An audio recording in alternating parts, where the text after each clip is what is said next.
They say the girl in room 17 killed herself, but the phone she hid under the floorboards just turned on, and it is telling me the name of her murderer.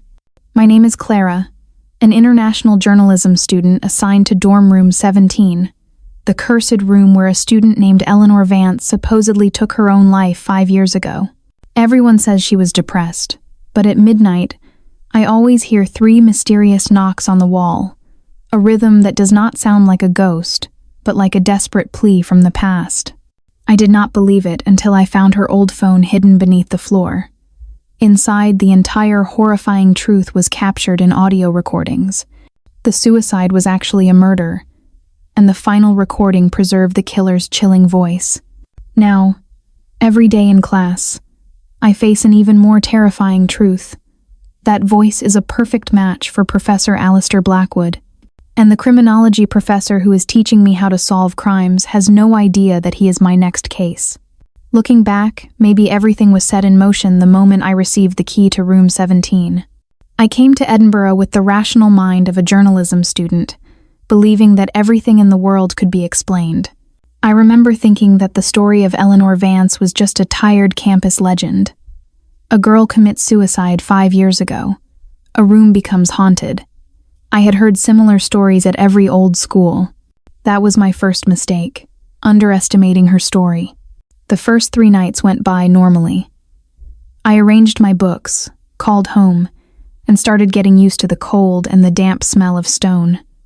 I had almost forgotten the warning from Sophie, my hallmate. And then, on the 3rd night, it began.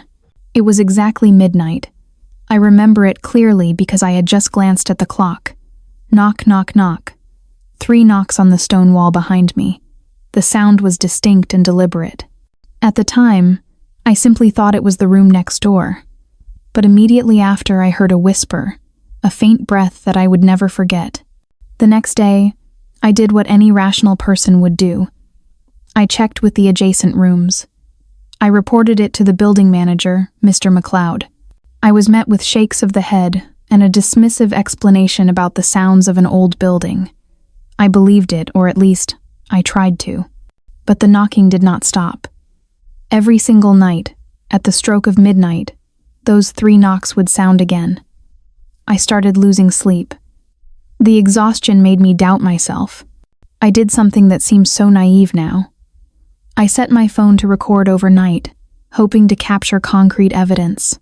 The next morning, I listened back. I fast-forwarded to exactly midnight. I heard nothing but my own steady breathing. No knocking, no whisper. That was when the real fear crept in. Not the fear of a ghost, but the fear that something was wrong with my own mind. If I was the only one hearing it, then where was the sound coming from? My own head?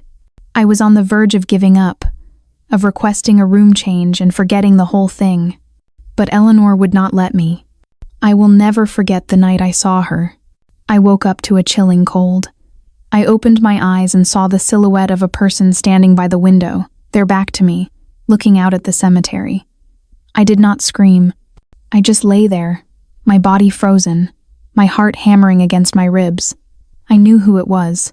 Somehow, I just knew. When I switched on the light and the figure vanished, I did not feel relieved. I felt a cold certainty. This was not a lingering spirit trying to scare me. This was a message, a plea for help that had been sent out for 5 years, and for some reason, I was the first person to hear it clearly.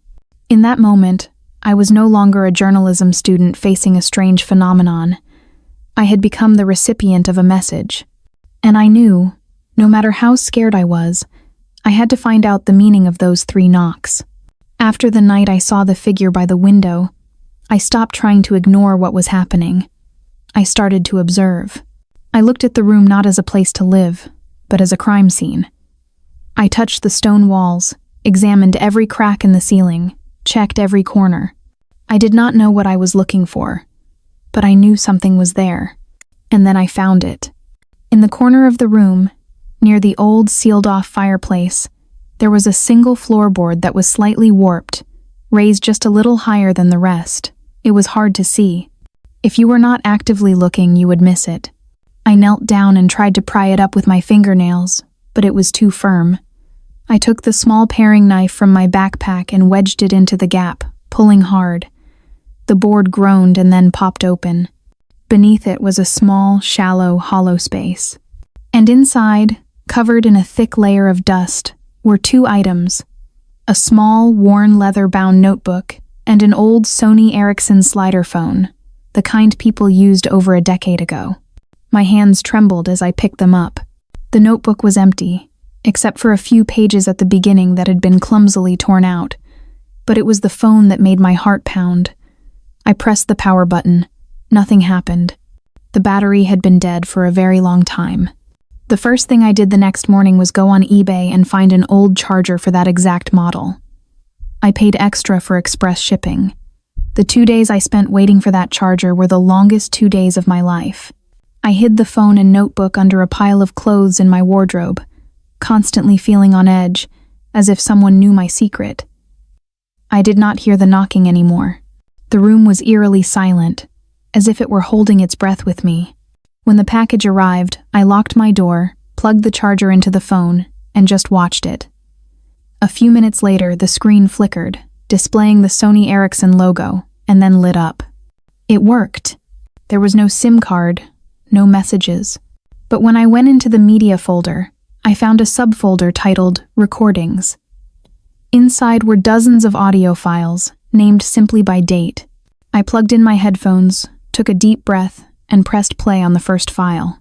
Eleanor Vance's voice was bright and full of life, the voice of a happy young woman. She talked about her classes, about Edinburgh, and especially about Professor Blackwood. She admired him. She said his lectures on criminal psychology were the most brilliant things she had ever heard. Listening to her, I could picture a first-year student just like me, full of hope and passion for her studies. I skipped through a few files. Her voice was still cheerful.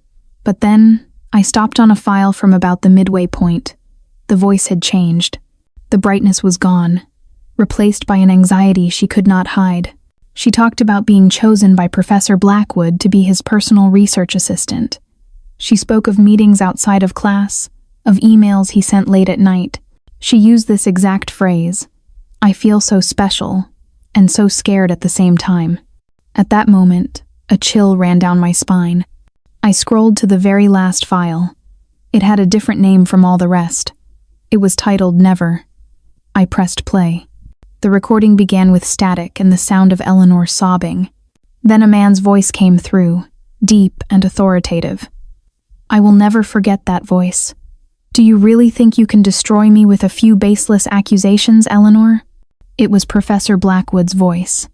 What followed was the sound of a struggle, of objects being knocked over. I heard Eleanor pleading, her voice breaking with terror. "Professor, please, I will not say anything." And then I heard it. 3 heavy, dull thuds in quick succession. Thud, thud, thud. It was not just a sound. It was a rhythm. The exact same rhythm of the knocks I had been hearing every night. The recording ended with a few seconds of chilling silence before it cut off. I ripped the headphones out of my ears and threw the phone onto the bed as if it were a venomous snake. I sat there, motionless, my entire body shaking. In that instant, everything became clear. Eleanor Vance had not committed suicide. The official report, the rumors, the entire history of this room, it was all a lie. She had been murdered. And the ghost haunting my room was not trying to scare me. She was showing me how she died. I sat on the cold floor of room 17, the phone in my hand like a hot coal. My whole body was trembling, but not from fear of a ghost. This fear was much worse. It was real. Eleanor Vance had been murdered. And in that moment, as that stark, horrifying truth washed over me, something strange happened. My brain, as if switching into a different mode, began to reanalyze everything.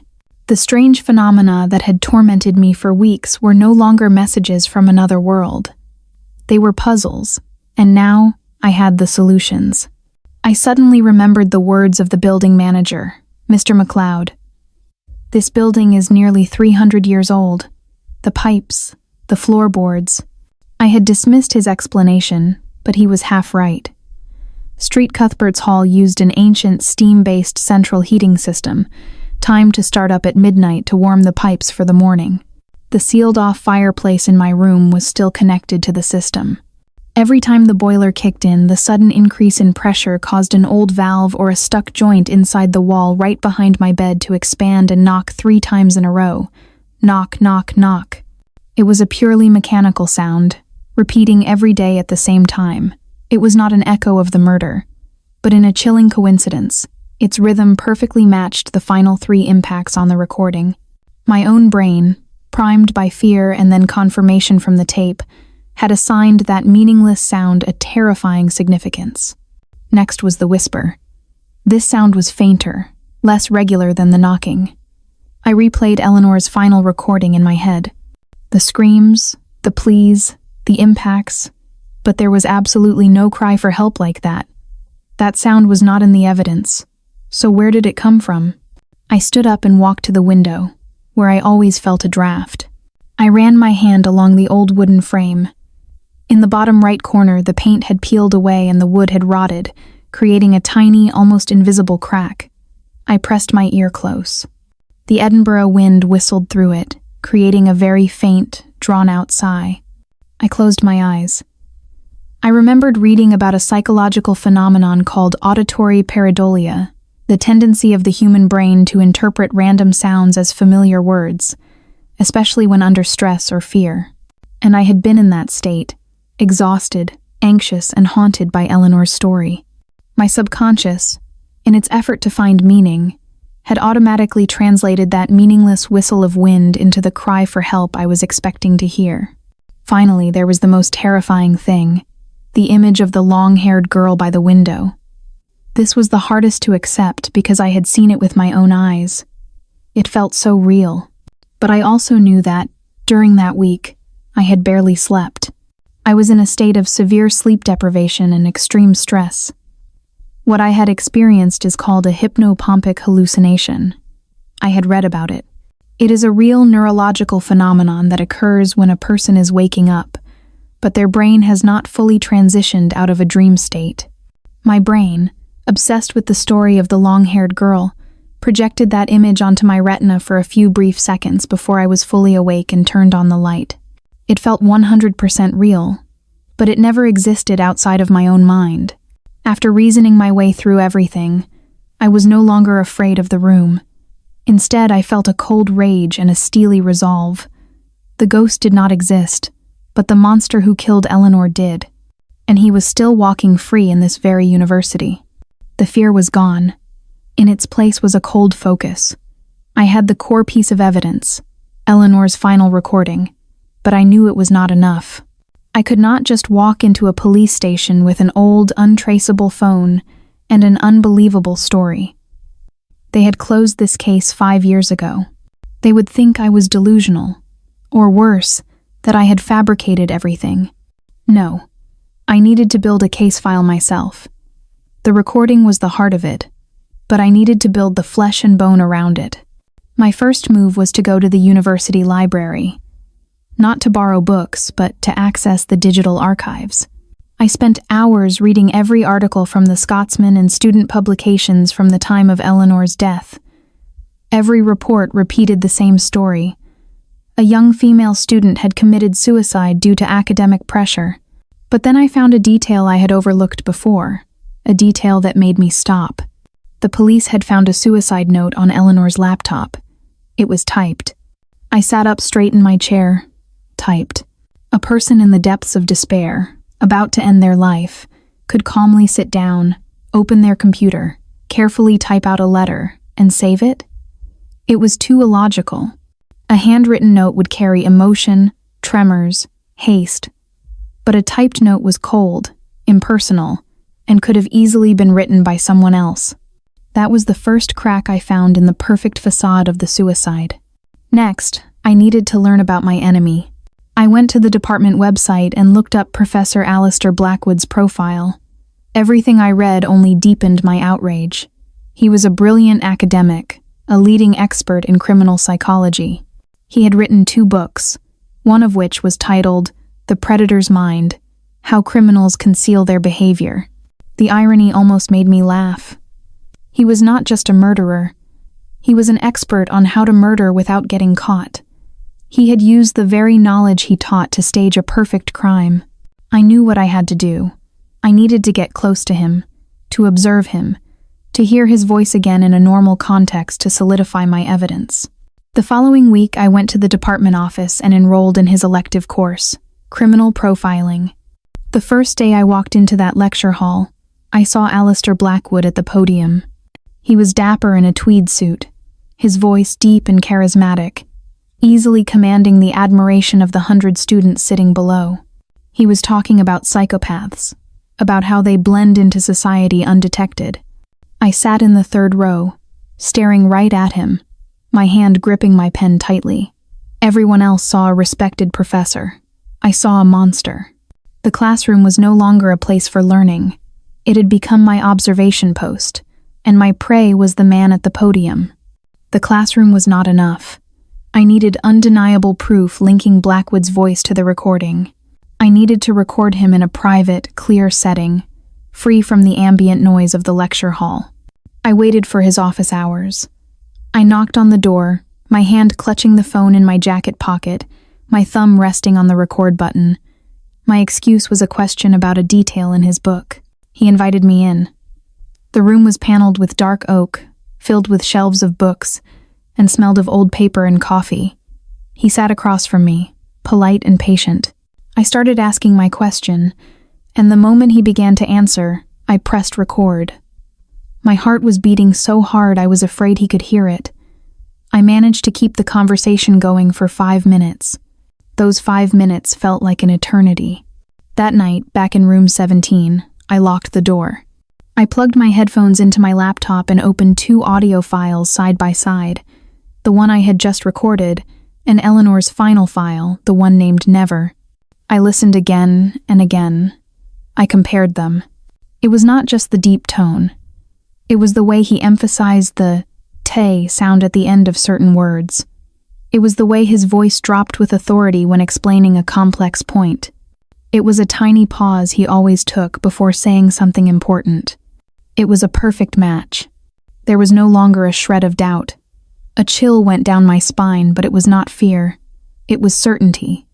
The monster had a name, a face, and now, an undeniable voice. But I was not the only one who was observing. Blackwood started paying attention to me. He was not a fool. He noticed that my gaze in class was no longer one of admiration. The questions I asked were no longer a student's simple curiosity. They were too sharp, too focused. He could feel that he was being scrutinized. The game began after one of the lectures. As everyone was packing up, he called for me to stay behind. "Clara," he said, his voice as friendly as ever. "You have a very special mind. The way you analyze problems, it is very impressive." I just said thank you. He looked at me with a piercing gaze. "It reminds me of a former student of mine," he continued, his tone casual. "Just as brilliant as you are. Her name was Eleanor Vance." The blood in my veins turned to ice. It took all my strength to keep my expression neutral. He continued, his eyes locked on mine. "A real tragedy. Did you know she also stayed in room 17, at Street Cuthbert's Hall?" He was testing me. He had just thrown out a lure and was waiting to see if I would bite. I took a shallow breath. "Really?" I replied, trying to sound moderately surprised. "I had heard the stories, but I did not know she was one of your students. That is such a shame." Blackwood smiled, a smile that did not reach his eyes. "Yes," he said, "a terrible shame." In that moment, I knew that he knew. He might not have known what I had, but he knew I was a threat. The friendly facade between us was gone.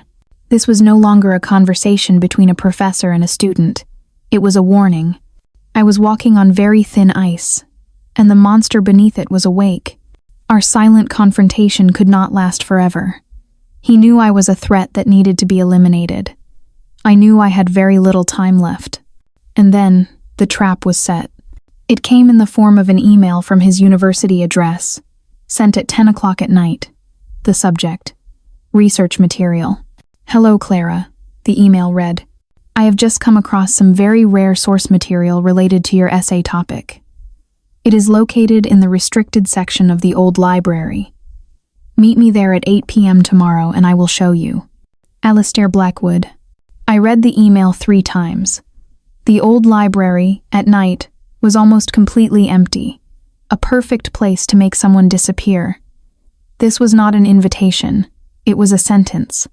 But I was not going to walk in there empty-handed. I spent the next afternoon preparing. I created a folder on my computer. Inside, I put everything. The audio files from Eleanor's phone, the recording of Blackwood's voice from his office, the scanned copies of the old articles about the suicide, and a text file where I had written out the entire story, all of my deductions clearly. I compressed it all into a single file. I sent that file to Sophie, my hallmate, with a single text message. This is a story. If I am not back or have not texted you by 9 p.m. tonight, send this file to the police and tell them I am in the old library with Professor Blackwood. She replied immediately, Clara, what is going on? I only answered, just do it. Before I left, I did one last thing. I started a private live stream on my phone and sent the unique link only to Sophie. I tucked the phone into my jacket pocket, letting its tiny camera peek out through a small gap. When I entered the old library, the air inside was still and cold. The towering bookshelves were like walls, creating long, dark corridors. Blackwood was waiting for me in the central area, under a single, dim yellow light. He was not smiling anymore. You came, he said. You said you had documents for me, I replied, my hand in my pocket, gripping the phone. He let out a dry laugh that echoed in the space. Let us stop pretending, Clara. What did you find in room 17? I knew it was time to show my hand. I found Eleanor's phone, I said directly. I heard your voice. He nodded, not with surprise, but with annoyance.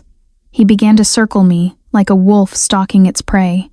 She was a fool, he said, always recording everything. A terrible habit. He stopped in front of me.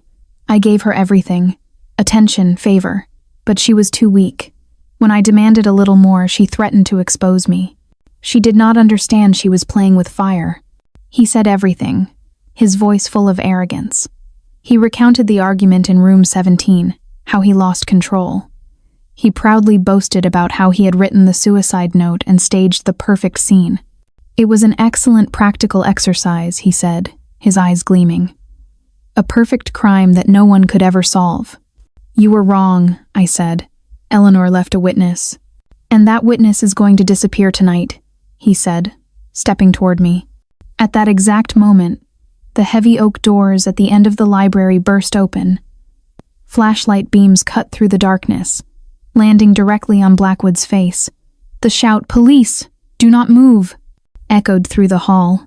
He froze, his expression twisting from smugness to pure panic. He turned to look at me, his eyes filled with hatred and disbelief. I pulled the phone out of my pocket. It was still streaming live. Justice was served. The case was solved not by a supernatural force, but by the courage of a student who used her own reason and journalistic skills to unmask a monster disguised as an intellectual. The live stream and the evidence file I sent to Sophie were all the police needed. The day I moved out of room 17, I paused for a moment at the doorway. The room was just a normal room now. It was no longer cold, no longer filled with mysterious sounds. Its silence was no longer heavy. It was a true, peaceful silence. Room 17 became quiet, not because a spirit had been laid to rest. It was quiet because the truth had finally been brought to light.